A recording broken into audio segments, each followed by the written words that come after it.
Trekking Through Compliance, Episode 29, Operation Annihilate.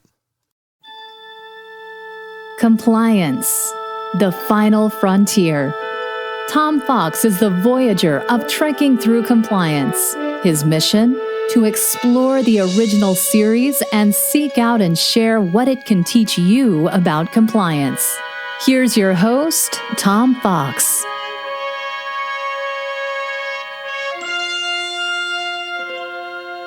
In this episode of Trekking Through Compliance, we consider the episode Operation Annihilate, which aired on April 13th, 1967 and occurred on stardate 3287.2. After losing contact with the planet Deneva for more than a year, the Enterprise goes to investigate Uhura's attempt to contact at all frequency, including private GSK 783 subspace frequency 3, but without success. Spock consults the computer and discovers that a wave of mass insanity has swept along a straight path through the planetary system's Beta Portalin, Lavinius 5, Theta Cygni 12, and Ingram B.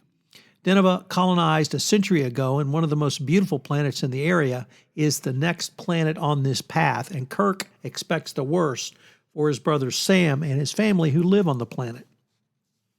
Sam is a research biologist.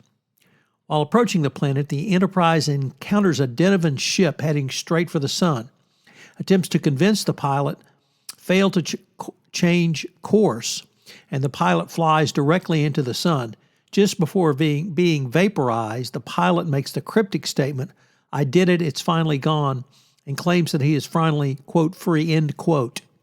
Uhura finally gets through to the private transmitter previously referred to and hears the message, "Please hurry, help us, I don't have much time, they'll know," being transmitted by Sam, Kirk's wife, Arlian.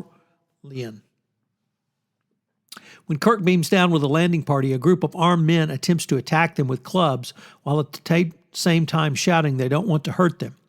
Responding to a scream, the landing party finds Sam dead and his wife Arlian and son Peter in great pain. Arlian refers to the invaders, but the tricorders show nothing unusual. After Arlian and Peter are beamed to the Enterprise and questioned as far as they can be, she reports that the invaders came from the planet Ingram B 8 months ago after forcing the crew to take them to Deneva. She reports the invaders use pain to control people and are forcing the residents of Deneva to build ships for them. Kirk, Spock, and a landing party enter the building where they find hundreds of small creatures which look like plastic pancakes. The creatures do not register on tricorders and are highly resistant to phaser fire. After leaving one of the structures, one of the creatures whirls towards them and attaches itself to Spock's back. Back on the Enterprise, McCoy finds that Spock's nerves are being surrounded with strange tissue. Despite his incredible pain, Spock escapes from the sickbay and attempts to take over the bridge before being subdued and tranquilized. However, he is subsequently able to bring himself under control. He escapes again and overpowers a transporter technician before Scotty covers him with a phaser. He points out to Kirk that he is the reasonable choice to beam down to the planet to collect an alien for study since his nervous system is already compromised, and Kirk allows him to do so. On the planet's surface, he is attacked by a man wielding a pipe, but he is able to overpower him. He then phasers one of the alien pancakes and places it in a red specimen box using a pair of plastic tweezers. An analysis of the alien by McCoy shows it to be a one-cell creature resembling a brain cell. It also seems to be a part of a larger organism, which is comprised of physically separate parts. McCoy tries to find the agent responsible for killing the creature when the Denevan ship flew into the sun. However, the alien seems unaffected by all radiation and heat, but McCoy initially neglects to try visible light. He finds that the intense light kills the study specimen, and Spock volunteers to see if the light kills the alien material wrapped around the nerves within his body. The experiment is a success, but Spock is blinded by the intense light. A second later, McCoy receives the test results, which demonstrate that the ultraviolet portion of the spectrum was all that would have been needed, and if properly utilized, would not have blinded Spock. The Enterprise consequently rigs the planet with 210 ultraviolet trimagnesium iridium satellites, which bathe them in ultraviolet light and kill the aliens.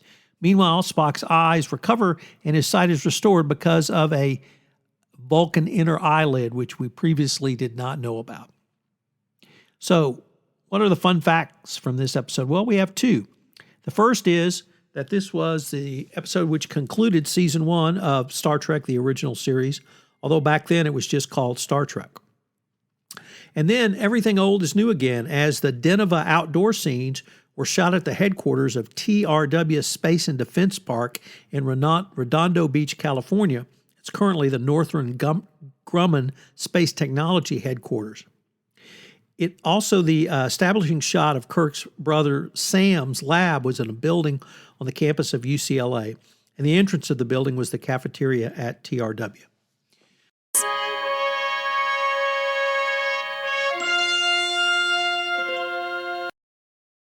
This episode had some interesting sets, locations, and props. The Deneva outdoor scenes were shot at the headquarters of TRW Space and Defense Park in Redondo Beach, I should say. And the first time we see McCoy's lab. Inside the lab, props previously used include Balok's lamp from the Corbomite maneuver sitting on a shelf.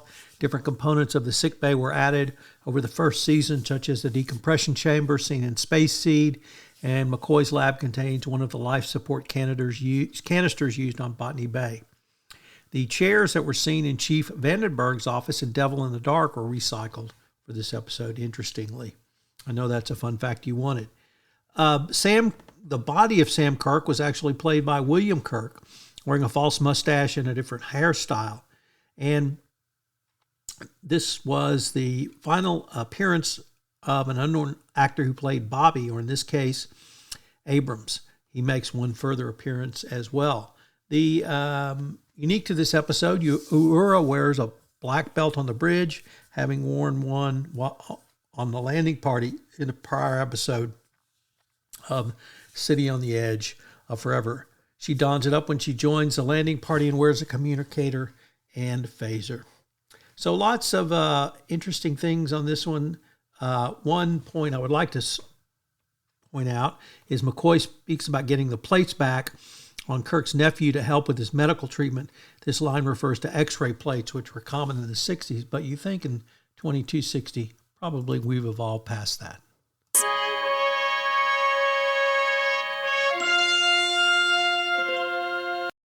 Today we explore the compliance lessons learned from Operation Annihilate. There are several which are highly relevant to compliance, including balancing compliance and humanitarian concerns. In this episode, the crew is faced with the difficult decision of whether to destroy an entire civilization to stop the spread of a parasitic entity. This highlights the need for compliance professionals to carefully weigh the requirements of regulations and policies against the humanitarian implications of their decisions. Promoting thorough risk assessments and risk mitigation. This underscores the importance of conducting a comprehensive risk assessment before taking drastic action. The crew's initial decision to destroy the civilization was hasty and based on incomplete information, leading to unintended consequences. Compliance professionals must ensure that robust risk assessments and mitigation processes are in place to prevent such missteps. Fostering collaboration and cross-functional expertise. The crew's ability to eventually find an alternative solution was aided by the diverse perspectives and expertise of its crew members. Compliance professionals should encourage collaboration across departments with subject matter experts to develop a well-rounded, holistic compliance strategy. Embracing flexibility and adaptive thinking. When the initial solution proved insufficient, the crew had to rapidly adapt and explore alternative approaches. Compliance professionals must cultivate an organizational culture that values flexibility, critical thinking, and willingness to challenge assumptions and explore new solutions.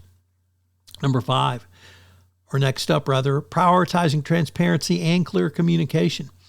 The episode suggests that the crew's decision-making process and underlying rationale were not initially communicated effectively to the affected civilizations.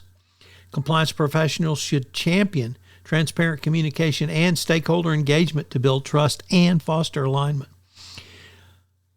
Emphasize continuous improvement and learning. This episode highlights the crew's commitment to learning from their experience in refining their approach. Compliance professionals should similarly embrace a culture of continuous improvement, regularly reviewing and updating compliance programs to address emerging risks and evolving best practices. And finally, consider unintended consequences and their long-term impact. The potential destruction of an entire civilization underscores the need for compliance professionals to carefully consider the far-reaching and unintended consequences of their decisions. Anticipating and mitigating such impacts should be a critical component of a compliance strategy.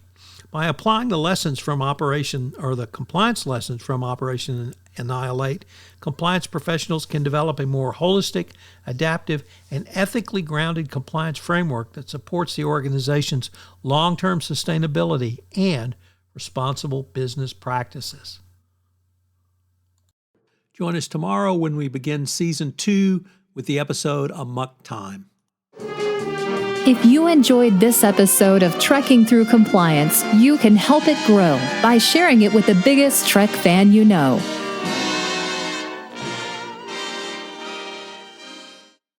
This podcast is a part of the C-Suite Radio Network. For more top business podcasts, visit c-suiteradio.com.